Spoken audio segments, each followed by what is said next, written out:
안녕하세요, 여러분. 기도라는 말을 들으면 보통 어떤 장면이 떠오르세요?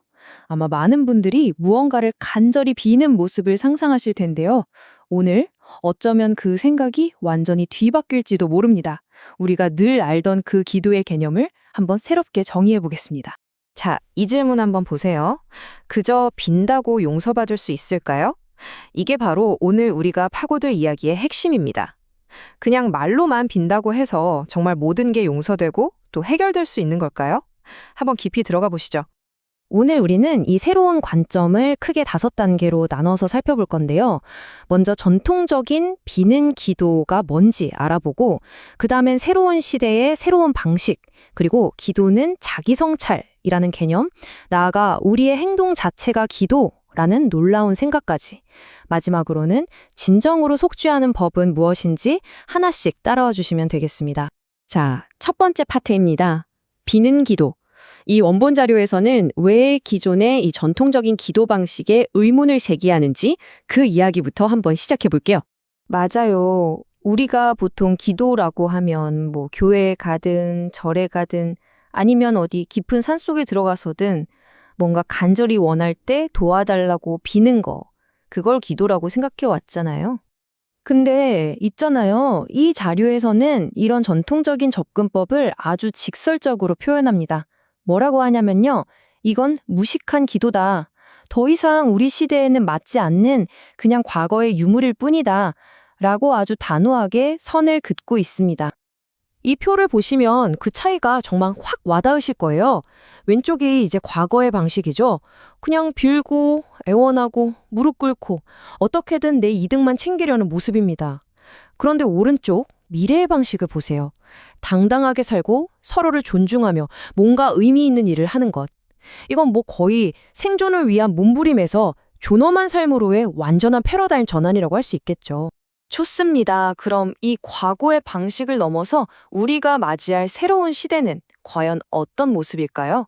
어떻게 하면 이런 인간 중심의 새로운 패러다임으로 갈 수 있는지 두 번째 섹션에서 바로 알아보겠습니다. 핵심은 이거예요. 이제 시대가 바뀌었다는 겁니다. 우리는 더 이상 예전처럼 비굴하게 굴종적으로 살 필요가 없는 인간 중심 시대에 살고 있다는 거죠. 우리한테는 이미 다르게 살 수 있는 지식과 능력이 충분하거든요. 자, 그럼 이 새로운 시대에는 우리가 어떻게 살아야 하느냐? 첫째, 존엄성을 가지고 살아가는 겁니다. 그리고 서로를 존중하고요. 또 정말 의미 있고 보람 있는 일을 하는 거죠. 마지막으로 그 누구에게도 빌거나 무릎 꿇지 않는 삶. 그러니까 절박함에서 벗어나서 목적이 있는 삶으로 나아가자는 이야기입니다. 자, 그럼 이런 생각이 들죠. 우리가 더 이상 신에게 빌지 않는다면 도대체 교회나 절 같은 곳에 왜 모이는 걸까요? 그 목적이 뭘까요? 그 답이 바로 여기에 있습니다. 이게 정말 중요한 포인트인데요. 우리가 모이는 건 기도 자체를 하기 위해서가 아니라는 거예요. 바로 기도를 준비하기 위해서라는 거죠. 이게 무슨 말이냐면 함께 모여서 배우고 또 나 자신을 돌아보면서 인생의 방향을 수정하는 시간이라는 뜻입니다. 이 과정을 한번 보세요. 먼저 다 같이 모이죠. 그리고 지난 한 주 동안 있었던 일들, 좋았던 거, 나빴던 거 다 솔직하게 나눠요. 그러면서 내가 이런 부분은 좀 잘못했구나 하고 스스로 인정하는 시간을 갖는 거죠. 그리고 마지막으로 리더나 동료들한테 배우면서 더 나은 길을 함께 찾아 나가는 겁니다. 어때요? 진짜 하나의 학교 같지 않나요? 자, 이제 이 철학의 정말 가장 핵심적인 부분으로 들어왔습니다. 뭐냐면요. 진짜 기도는 우리가 입으로 하는 말이 아니라 우리가 살아가는 그 행동 하나하나, 그 자체가 바로 기도라는 개념입니다. 원본에 나오는 이 한 문장이 모든 걸 설명해 주는 것 같아요. 주변 사람들에게 잘 하려고 노력하는 것. 이것이 바로 하늘에 직접 닿는다. 그러니까 우리가 하는 말이 아니라 남을 위하는 우리의 그 섬한 행동 자체가 신에게 닿는다는 거죠. 정말 강력한 메시지죠? 여기서 말하는 대자연이라는 건 뭐랄까, 우리의 모든 행동을 하나도 빠짐없이 흡수하고 기록하는 거대한 우주 시스템 같은 거라고 생각하시면 돼요. 그러니까 우리의 삶, 매 순간의 행동이 하나의 거대한 기도가 되어서 우주에 계속해서 송출되고 있다는 뜻입니다. 이런 관점에서 보면 우리의 모든 행동이 기도가 되는 거예요. 예를 들어 친구를 돕는다? 이건 저는 도움을 바칩니다 라는 기도를 올리는 거고요. 성실하게 일하는 건 노력을 바치는 기도죠. 반대로 누군가를 막 헐뜯어요. 이건 저는 험담을 바칩니다 라는 기도를 하는 셈이에요. 오만하게 구는 것도 마찬가지고요. 자, 이렇게 생각해보면 여러분의 하루는 과연 어떤 기도로 채워지고 있을까요? 자, 그럼 이런 궁금증이 생기죠. 만약에 내가 실수를 해서 내 기도가 좀 부정적이었어요. 그럼 이걸 어떻게 바로잡아야 할까요? 용서를 빌지 말라고 했는데 그럼 어떡하죠?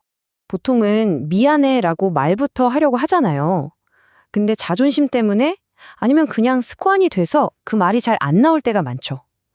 이 자료에서는 아주 뜻밖의 하지만 굉장히 현실적인 방법을 알려줍니다. 첫 단계는 말이 아니라는 거예요. 말보다 행동이 먼저입니다. 첫째, 침묵하세요. 특히 그 문제에 대해서나 다른 사람에 대해 이러쿵저러쿵 말하는 걸 멈추는 겁니다. 둘째, 시선을 낮추세요. 겸손한 자세를 보이는 거죠. 셋째, 그냥 묵묵히 자기 할 일을 하는 겁니다. 남의 일에 간섭하지 말고요. 그리고 마지막으로 내 변화된 행동이 상대방의 마음을 열 때까지 기다리는 겁니다. 이 네 단계의 행동 변화가 어설픈 사과 한마디보다 훨씬 강력하다는 거죠. 그러니까 중요한 건 이거예요. 내 행동이 먼저 바뀌면 억지로 화해하려고 하지 않아도 상대방이 저절로 마음을 열고 다시 다가올 수 있는 그 문을 열어준다는 겁니다. 아주 자연스럽게요. 이 마지막 문장이 핵심을 딱 짚어주네요. 먼저 당신의 행동이 상대의 마음을 엽니다. 그리고 때가 되면 당신의 말이 뒤따를 수 있습니다. 진짜 속죄, 진짜 사과는 말이 아니라 행동으로 증명하는 거라는 뜻이죠. 자, 그래서 오늘 이야기의 결론은 이겁니다. 이제는 그 낡은 방식, 즉 무언가를 그저 비는 기도는 멈춰야 한다는 거예요. 그리고 새로운 기도로 나아가야 합니다. 그게 뭐냐? 바로 우리의 삶 자체를 존엄하고 의미 있는 행동으로 가득 채워나가는 것. 그것이야말로 진짜 기도라는 아주 강력한 관점의 전환입니다. 그래서 이 마지막 질문을 우리 스스로에게 던져보면서 마무리하면 좋겠습니다. 만약 당신의 삶 전체가 하나의 기도라면 당신은 지금 이 순간 무엇을 간절히 구하고 있습니까?